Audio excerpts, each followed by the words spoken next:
কিছু নারী কত বোকা দেখেন। নারী জানে যে পৃথিবীর ইতিহাসে কখনো কোনো নারী পুরুষকে ঠকিয়ে জিততে পারে নাই। আসলে যারা মানুষকে ঠকায় তারা সাময়িক জিতলেও তারা আসলে জিতে নাই, তারা আসলে হেরে গিয়েছে। ঠিক কিনা বলেন? মাথায় রাখবেন, আপনি যাকে আঘাত দিচ্ছেন, যাকে আপনি ঠকাচ্ছেন, আসলে তাকে আপনি ঠকাচ্ছেন না, বরং তাকে ঠকাবার নাম করে আপনি নিজেই প্রত্যেক দিন ঠকতেছেন। ঠিক কিনা বলেন? আল্লামা ইকবাল খুব সুন্দর করে লিখেছেন, ধোকা চাহে जो भी दे दर्द हमेशा एक जैसा ही होता है। अगर कोई खामोश रहे तो ये मत समझना कि उसे तकलीफ नहीं होती।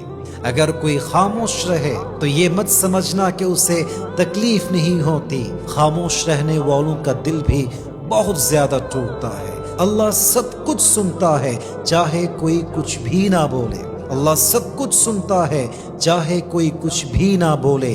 इंसाफ जरूर आता है अगरचे वक्त थोड़ा सा देर होता है। और मेरे दोस्त, अगर किसी को धोखा देते हो तो बद्दुआ से जरूर डरना।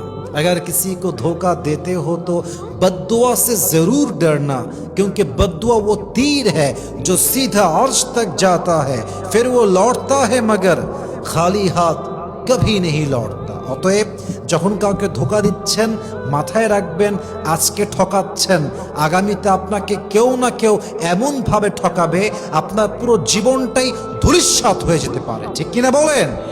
আল্লাহ প্রত্যেকটা নারীকে বোঝার তৌফিক দান করুক, সবাই আমিন।